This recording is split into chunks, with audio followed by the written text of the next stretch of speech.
CSIR net जून 2026 अगर आपका target है तो हाई वेटेज टॉपिक्स पर पक्का आपकी नजर होगी स्टूडेंट्स। तो प्रीवियस ईयर पेपर के एनालिसिस के अकॉर्डिंग मैं आपको ये कुछ टॉपिक्स के बारे में बताने वाली हूँ जिनसे हर साल सवाल बनते ही बनते हैं। तो इसमें मैंने यूनिट वाइज आपके लिए सारे टॉपिक्स रखे हैं, तो चलिए एक एक करके जानते हैं। तो सबसे पहली यूनिट आपकी आ जाती है बायोकेमिस्ट्री। तो यहाँ पर देखिए जो आपका स्टार्टिंग में अगर हम बात करें structure of atoms, molecules, chemical bonds, ये इंपॉर्टेंट होते हैं आपकी बेसिक नॉलेज को बढ़ाने के लिए भी, और साथ ही में स्टूडेंट्स यहाँ से रिलेटेड आपके कई बार टेक्निक्स से फ्यूज्ड क्वेश्चंस बन जाते हैं, तो ये वाला पार्ट आपके लिए इंपॉर्टेंट हो जाता है। Non covalent interactions, hydrogen bonds, ionic bonds, vendor wall, ये सब आपको बेसिक चीजें जो हैं वो पता होनी चाहिए। नेक्स्ट अगर हम बात करें तो पीएच, बफर्स और आपके यहाँ पर अगर हम बात करें जो हेंडरसन हेसलबेक इक्वेशन है, इनसे आपके कुछ सवाल बन जाते हैं। साथ ही में amino acids, peptides, protein structures, इनकी जो फोल्डिंग है ये काफी ज्यादा महत्वपूर्ण और इंपॉर्टेंट टॉपिक रहता है। रामाचंद्रन प्लॉट है, एंजाइम काइनेमेटिक्स है, ये काफी ज्यादा इंपॉर्टेंट रहता है। एंजाइम काइनेटिक्स है, inhibition, allosteric regulation, metabolism overview, और इसमें अगर आप हम बात करें जैसे कि न्यूक्लिक एसिड, कार्बोहाइड्रेट्स, ये सभी पार्ट्स जो रहते हैं आपके लिए काफी इंपॉर्टेंट हो जाते हैं। नेक्स्ट अगर हम बात करें यूनिट 2 यानी कि आपका सेल बायोलॉजी, तो इसमें आपका जो एक बेसिक डिफरेंस रहता है प्रोकैरियोट्स और यूकैरियोट्स की सेल में। उसके बाद हम बात करें जो भी आपके सेल ऑर्गेनेलीज होते हैं, साइटोस्केलेटन, एक्टिन, माइक्रोट्यूब्यूल्स, इनसे आपके इंपॉर्टेंट सवाल बनते हैं।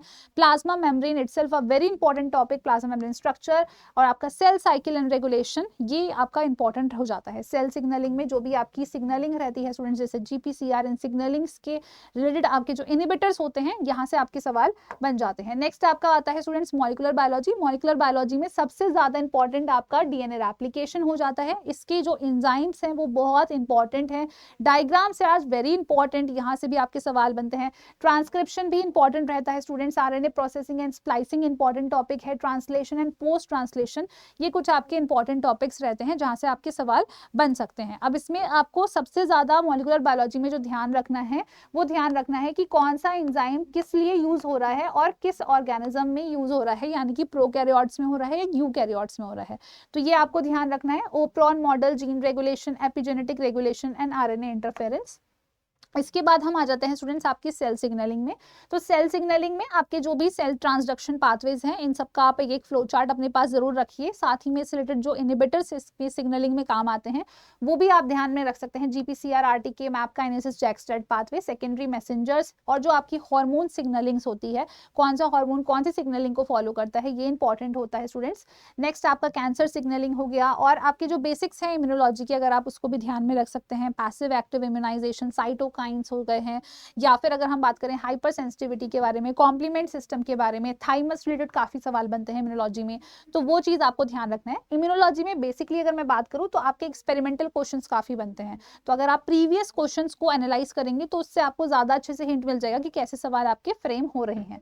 नेक्स्ट अगर हम बात करें डेवलपमेंटल बायोलॉजी में स्टूडेंट्स, तो यहाँ पर आपका जो सवाल है अभी कुछ टाइम पीरियड में, तो अगर हम बात करें तो मैमलियन डेवलपमेंट से काफी सवाल आपके बन रहे हैं। और साथ ही में जो आपका एक कांस्टेंट टॉपिक रहता है दैट इज ड्रोसोफिला, जो कि काफी इंपॉर्टेंट है।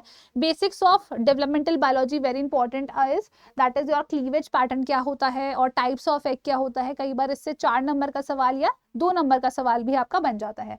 Axis formation, patterning of genes, ये चाहे आपका ड्रोसोफिला हो, सी एलिगेंस हो, या फिर आपका फ्रॉग डेवलपमेंट हो, इन सभी में ये चीज इंपॉर्टेंट रहती है।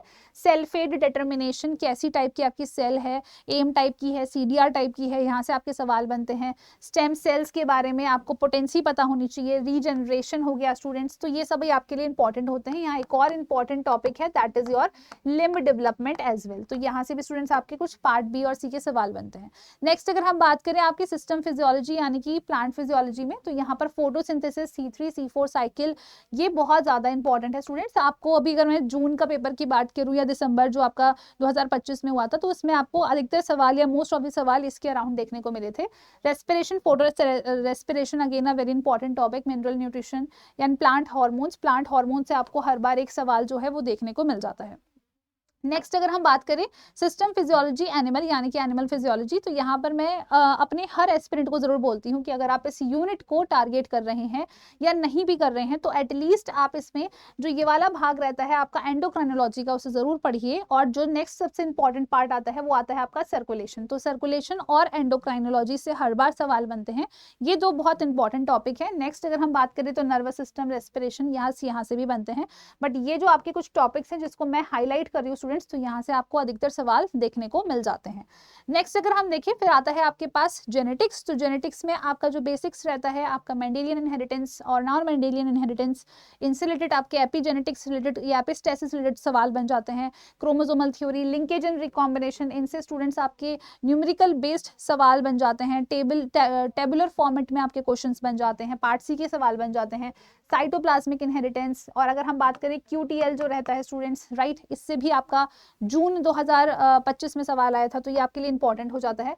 डाइवर्सिटी में अगर हम देखें स्टूडेंट्स, तो इसमें इतना ज़्यादा डेप्थ में जाने की ज़रूरत नहीं रहती है, अगर आप इसको अंत में भी पढ़ेंगे तो भी काम चल जाएगा। कैसे?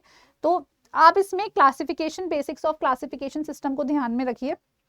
बैक्टीरिया, आर्किया, वायरसेस, इसके बारे में क्या आपका डिफरेंट फीचर्स है, क्या एक टेबल है, वो आपको ध्यान में रखनी है। दूसरी चीज़, आप यहाँ पर एक basic of your animal diversity, आप उसको रेफर कर सकते हैं स्टूडेंट्स, और अपना प्लांट डाइवर्सिटी के बेसिक्स को ध्यान में रख सकते हैं, यानी कि क्लासिफिकेशन।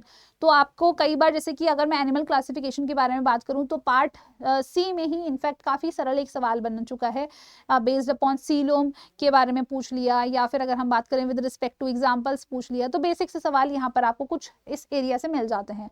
बट हाँ, लेवल अप भी चला जाता है। Diversity is itself a very कह सकते हैं वाइड टॉपिक, तो सवाल कहीं से भी आ सकता है। बट ये आपको मैंने जो चुनिंदा टॉपिक्स बताए हैं, जैसे कि आपका एनिमल क्लासिफिकेशन हो गया स्टूडेंट्स, या फिर आपका प्लांट क्लासिफिकेशन हो गया, तो यहाँ से आपको ये जो सवाल हैं वो देखने को मिल सकते हैं। नेक्स्ट अगर हम बात करें स्टूडेंट्स, तो ecology, again a very important part, जिसमें ecological interactions, population and community ecology, आपका एनर्जी फ्लो और प्रोडक्टिविटी, ये सब पे आपके सवाल बन जाते हैं। इसमें स्टूडेंट्स आपके अप्लाइड इकोलॉजी बेस्ड भी सवाल बनते हैं, जिसमें आपको जो भी रिसेंट डेटा है उसके साथ भी अपडेटेड होना पड़ता है, तो वहाँ से भी आपके सवाल बनते हैं।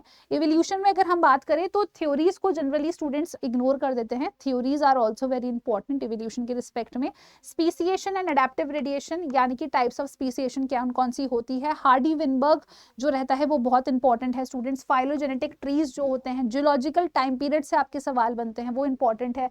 एनिमल बिहेवियर, इस वाले पार्ट से भी आपके सवाल जो है स्टूडेंट्स पेरेंटिंग रिलेटेड बन जाते हैं। अप्लाइड बायोलॉजी में अगर हम बात करें, तो यहाँ पर RDT से रिलेटेड जो एंजाइम्स होते हैं, जो आपका डाइजेशन होता है, उस पर सवाल बनते हैं। क्लोनिंग वेक्टर्स, PCR तो वो तो आप चलो उसमें भी पढ़ते हो अपना टेक्निक्स में, यानी कि लास्ट यूनिट में, तो वहाँ से भी आप देख सकते हैं। नेक्स्ट अगर हम बात करें, तो आपका एनिमल बायोटेक और प्लांट बायोटेक जो रहता है, ये आपके काफ़ी इंपॉर्टेंट हो जाते हैं। इसमें कौन कौन से एंजाइम्स होते हैं, या फिर किस तरीके से आपका कल्चर होता है स्टूडेंट्स, उस पर आपके सवाल बन जाते हैं। नेक्स्ट अगर हम बात करें मेथड्स इन बायोलॉजी में, तो आपका माइक्रोस्कोपी, सेंट्रीफ्यूगेशन, ये कुछ इंपॉर्टेंट टॉपिक्स रह जाते हैं।